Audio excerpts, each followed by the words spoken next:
Hello and welcome to the Charlie Crimebuster Show. This is Charlie Crimebuster with you. We got a great show lined up, one I think you'll find quite interesting. There's a new disease out. Well, I kind of knew it's a new disease out, and it's actually got into the courtroom. We're going to be talking about how this disease got into the courtroom. We're also going to be talking about how your refrigerator, now get this, listen carefully, how your refrigerator can perhaps keep your car from being stolen. Now, that would be interesting, won't it? And we got that crazy crook story that we share every time with a lesson to learn. It's somewhat entertaining, but it's the crazy crook for sure on today's program. We're also going to be talking about something, well, the controversy is all over the place on it. What about gun control? More gun control, less gun control? Gun control is already there, we know that, but do we need more or do we need less? Well, we're going to be talking about that, and I believe I have an answer that you'll find quite interesting. So, buckle up your seatbelt, hang in there, and let's talk crime today. First, let's talk about this disease, this new disease that's making its round today. You'll probably remember this when I bring it to your attention, but it's called the affluenza. I didn't say flu, I said affluenza. That's right, Ethan Couch back in the news again. You remember him, he's the Texas man. He was nicknamed the affluenza teen. You remember that, don't you? It was after he killed 4 pedestrians in a drunk driving crash back in 2013. Well, he was released just recently from jail. You see, now, Couch was 16 at the time of the crash. And his case, of course, became quite famous. And it became famous because of an unusual defense. The defense argued, now get this, the defense argued that his wealthy, coddled upbringing. Did you hear that? They actually argued that his wealthy, coddled upbringing prevented him from understanding the consequences of his actions. Now, folks, you can't make this stuff up. Well, originally he was convicted. The jury and judge, nobody else found that believable. He was convicted and he was given 10 years probation in juvenile court. Now, Couch was sent to jail back in April 2016 for 720 days. Now, he was already given probation, but then back in 2016, he was sent to jail for 720 days because there was an online video. Remember I talked to you about, hey, folks, be careful what you put online. Well, this online video, it got him. It surfaced him at a party where alcohol was served, and that was a violation of probation. And after that video surfaced all over the place, well, Couch and his mother, they decided they were going to get out of town. That's right. They fled to Mexico. And you know that's a violation of probation. And it still forbade Couch from using alcohol, even at that time. Well, these two, Mama and Mama's boy. Well, the two were caught in December 2015 at a Mexican resort town. Now, officials not only charged him, but they also charged his mother, Tanya Couch. They charged her with hindering the prosecution of a felon, and get this, for money laundering. Because, you see, right before they took off, she went to the bank, withdrew $30,000 for their run from the law before they took off to Mexico. Well, the all-long arm of the law reached down there in Mexico, got them both. Tanya, she's 50 years of age, she pleaded not guilty and was free on bond pending her trial. But then she was jailed just recently, following an alleged failed drug test. Guess the apple didn't fall too far from the tree, did it? That's what the Fort Worth Star-Telegram tells us. Now, this guy, of course, Couch is now released. He's out free. He returns to the terms of his remaining probationary period. But not a lot of people are happy about it, particularly a wonderful organization, MAD, Mothers Against Drunk Driving. They spoke out against his release, and they released a statement, and the statement basically said his remaining probation and this is quote, is a small consolation for victims. They went on to say, quote, 2 years in jail and for 4 people killed is a grave injustice to the victims and their families who've been dealt the sentences of life. You see, because they won't have their loved ones for the rest of their life. All because of one person's devastating decision to drink and drive. Folks, don't drink and drive. Just don't do it. Teach your kids not to do it. Set an example. Don't do it yourself. You know, call a ride and arrive alive, and don't take anybody else's life with you. So, affluenza, because I'll tell you, friend, you might use that excuse, you might use that defense. Thank God it didn't work then, and I don't think it will work now. We all are responsible for our actions. Now, speaking about someone who's responsible for their actions, he's back in the news again. Yes, sir, Mr. O.J. Simpson, the juice. That's right, O.J. Simpson. He's now under investigation, according to this report, by the police for an alleged murder plot. That's right, 4 months ago or some time back, there was a report that claimed that O.J. allegedly tried to mastermind a plot to have the late Ron Goldman's father and the rest of his family killed while O.J. was behind bars. Now, a source revealed that Nevada authorities had conducted an investigation to find out if those alleged claims were true. A guy by the name of Vernon Nelson shared a jail with O.J. when they were both incarcerated over at the Lovelock Correction Center in Nevada. That's sometime between 2015 and 16. This is according to Radar Online. Vernon, he claimed that at one point that O.J. allegedly offered to pay him $100,000. Wonder where he gets that money from. Certainly not giving it to the Goldman family on their libel suit that they won for wrongful death. But according to this report, O.J. had offered $100,000 in order to help him kill the Goldman family. And he also claimed that the 2 Nevada Department of Corrections Inspector General's office investigations, they questioned him about it, and they also looked into O.J.'s prison calls and the surveillance videos. Wow, O.J. Simpson. Well, what a tragedy and justice was that, right? I don't know how anybody could conclude that he was innocent or not guilty for those murders. I mean, you think about it. Folks, listen. His blood, Ron's blood, Nicole's blood, all found in the Bronco. The cut on his hand, the glove, even though, you know, it tried on after it laid in the evidence locker for how long, I don't know, months and months and months and months and months and months, and wouldn't be to the fit, and he tried to make sure it didn't fit when he did it. I will admit it was a wrong call on the part of the prosecution to do the glove deal. But nonetheless, there was an overamount. There was his blood there at the crime scene, folks. His blood at the crime scene. The Bronco was seen there.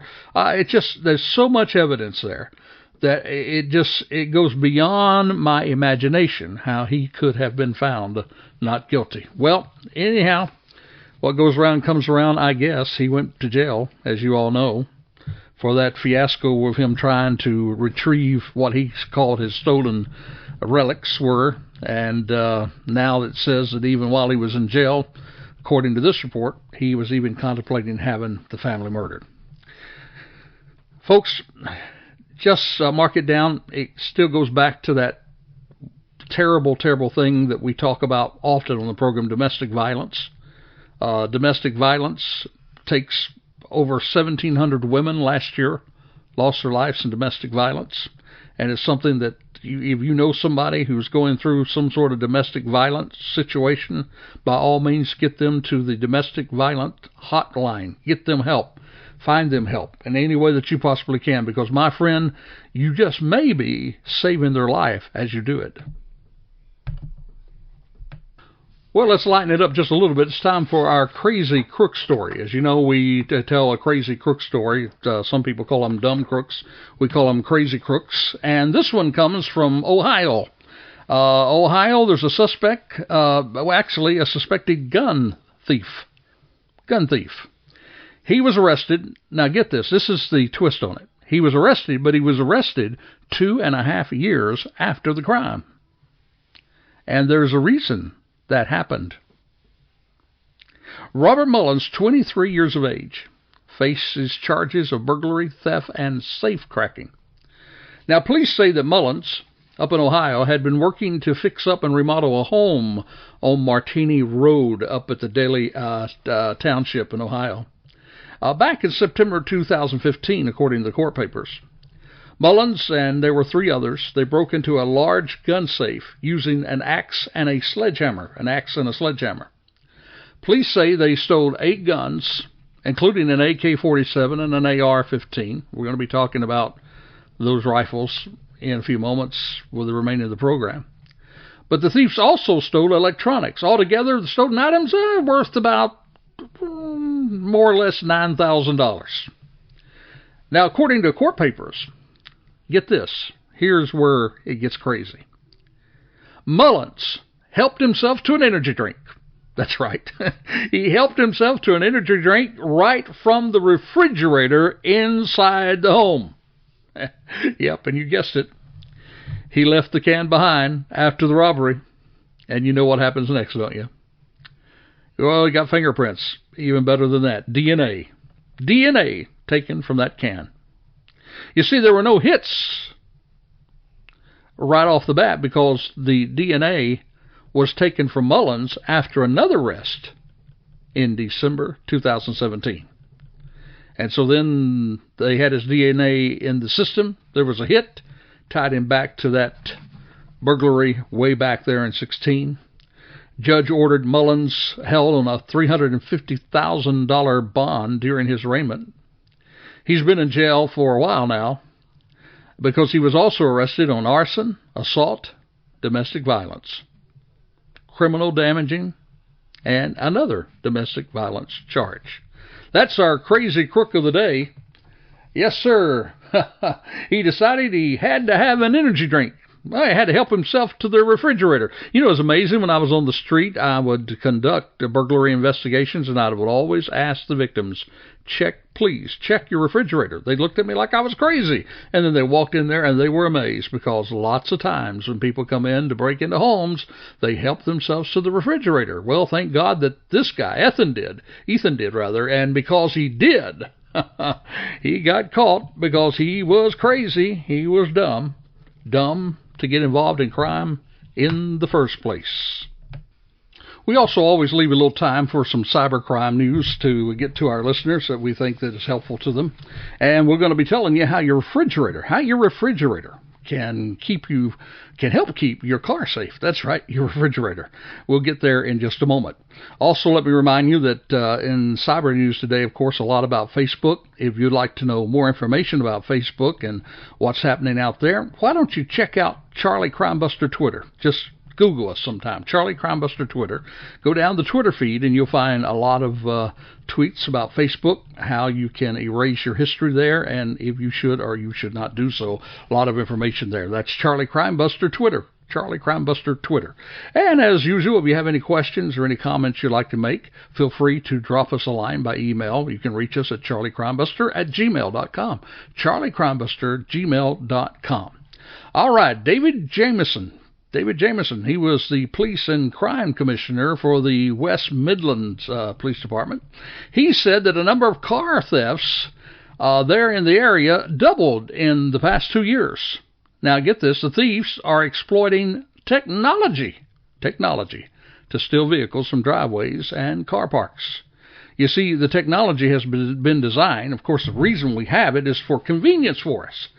And you have that convenience by a little small fob, that you carry with you, and you can unlock your vehicle and your ignition button, and you can do it all with a push of a button.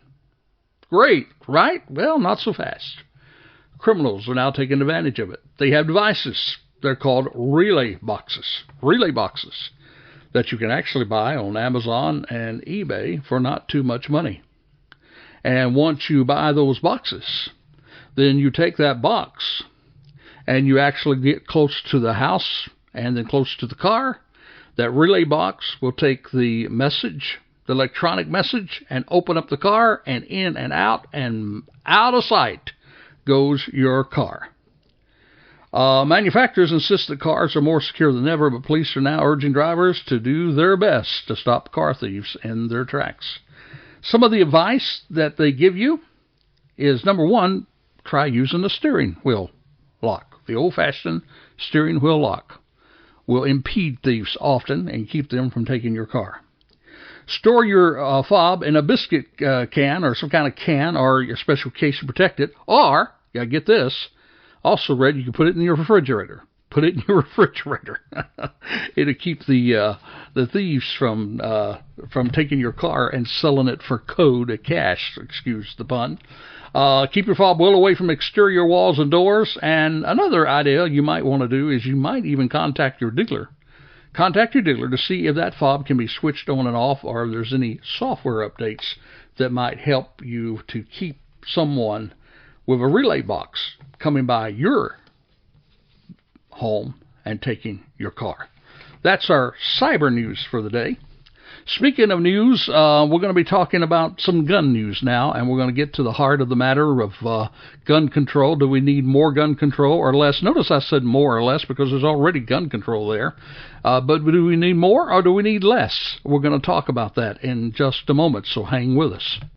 Speaking of gun control, since the last mass shooting in Parkland High School and other places, there's quite a bit of public debate, as you know, but there's one town that took it to another level.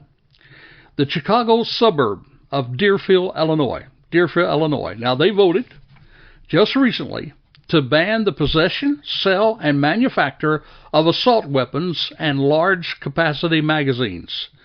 They voted to ban it to, quote, increase public sense of safety, unquote. Now, CBS Chicago reports that beyond the ban, anyone refusing to give up their banned firearm, did you hear that now? Anybody in Deerfield, Illinois, who refuses to give up their banned firearm will be fined $1,000 a day until the weapon is handed over or removed from the town's limits. They're coming for your guns, folks. Coming for your rifles there in Deerfield.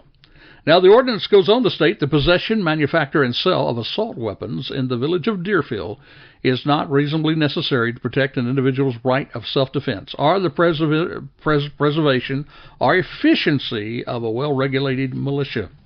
So beginning June 13, 2018, ban assault weapons in Deerfield will include semi-automatic rifles with fixed magazines and a capacity to hold more than 10 rounds of ammunition. Shotguns with revolving cylinders and conversion kits from which an assault weapon can be assembled. And those were just a few of the firearm varieties that were banned up in Deerfield, Illinois. Deerfield, Illinois. You know, the thing that's strange, folks, you might not know this, but you ought to know it. Get this, knives. Knives kill far more people in the United States than rifles do every year. That's right, knives. You know, in wake of all these shootings and the debate, America, of course, again, is talking on the forefront of the political conversation, and we find Deerfield, Illinois, that bans the assault rifle. And many people say it's a knee-jerk reaction, and many are calling for stricter gun laws. But recent statistics show us that knives actually kill nearly 5 times as many people as rifles. Knives. Are we going to ban knives next? What's next on the horizon? To be sure, it's not an easy fix, and so right now we're going to get down and we're going to talk about it. We're going to talk about, do we need more gun control? You say, well, the debate is whether we have gun control or not. We already have gun control. There are already laws there to control guns and who gets them and who doesn't. That's already out there. But do we need more? In light of what happened this past Valentine's Day in 2018, there are many people who are crying for that. This is when this mad gunman, and we're not going to give his name because we don't want to give him any credit whatsoever, get him any notoriety. He doesn't deserve it. But he entered the Parkland High School and he began shooting students and staff. 17 precious, innocent people were killed. It was a horrible, horrible day in the Sunshine State. Almost immediately, the politicians on both ends of the spectrum, they flooded our newscasts, and still are. This must never happen again. Stop the killing. It is time for gun control. Or from the other side, guns don't kill, people do. The only thing that can stop a bad man with a gun is a good man with a gun, and on it goes. In times like these, folks, we often participate in the blame game. You see, if we can find someone to blame, we can believe perhaps that it could be prevented and hopefully stop the next one. So we do the blame game. We blame the parents. We blame the caregivers. We blame the school system. We blame the mental health system. We blame the sheriff's department. We blame the FBI. And we blame it on guns. Someone once said that for every complex problem, there is a solution. And usually, it's the wrong one. Maybe we won't believe it so much. Maybe we just want to find something tangible to grab onto and put it away, thinking that that tangible thing, that thing that we put our focus on, will solve the problem. Now, as a young father, I was amazed when my oldest son, who was still in elementary school, by the way, felt that he had a solution to solving the problem of the homeless. That's right. He was quite sharp, and even into current events, even as a youngster in an early age in grammar school. He had watched as Nancy Reagan launched her program on drug abuse with a slogan. Remember that slogan? Remember the slogan that Nancy had on drug abuse? She said, "Just say no." But one day, he said, "Dad, I have the solution to solving the homeless problem."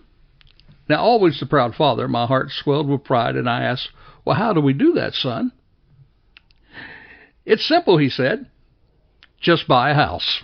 Just buy a house." Well, in his mind, that was all that it took.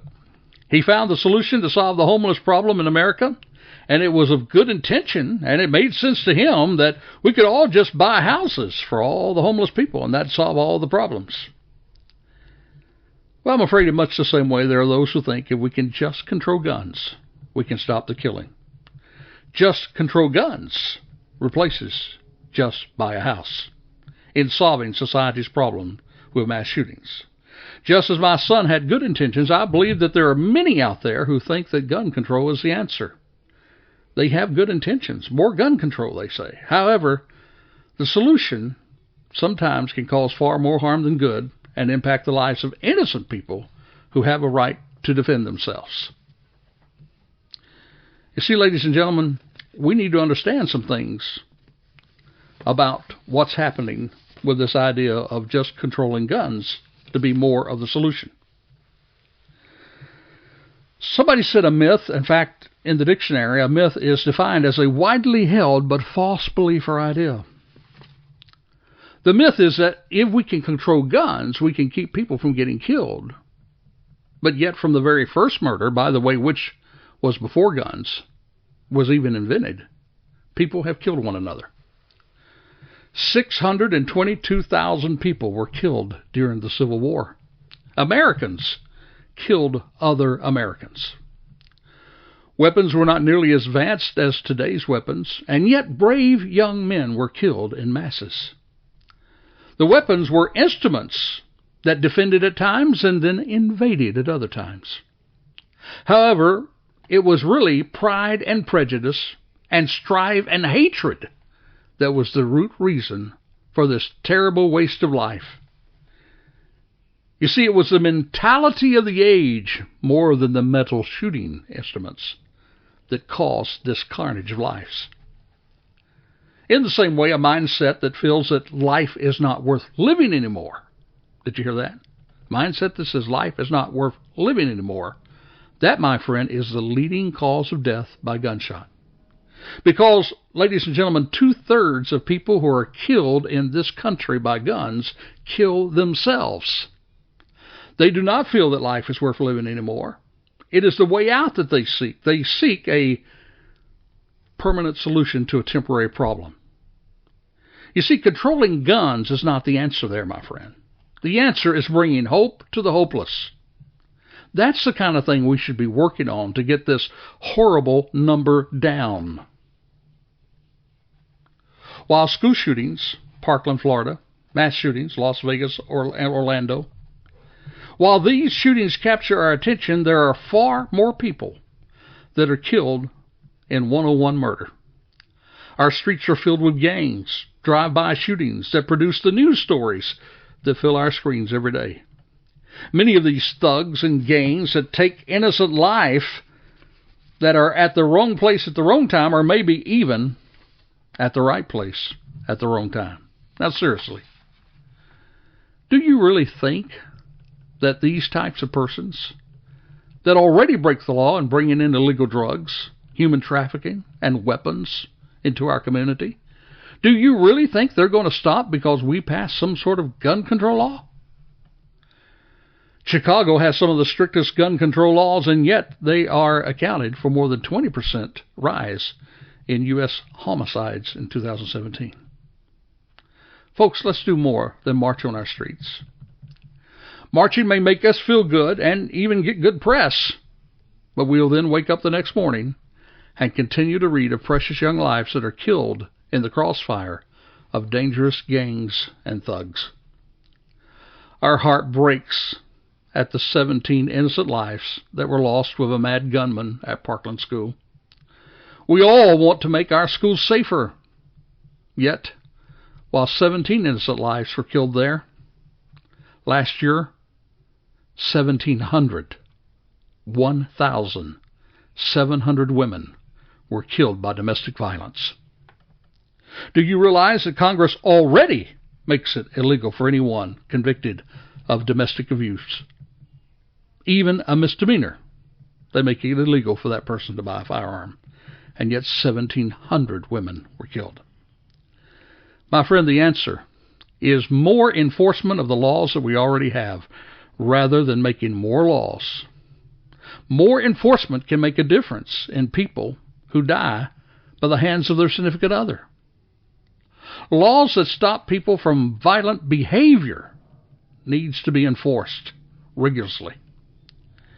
People who want to defend themselves, on the other hand, from bad people, people who want to defend themselves from bad people, should be able to do so without unnecessary restraint. That's our comments about the need for more or less gun control. Here's something we all can do. Whether we're a student, and thank God for young students that want to make a difference and are willing to stand up for what they think is right.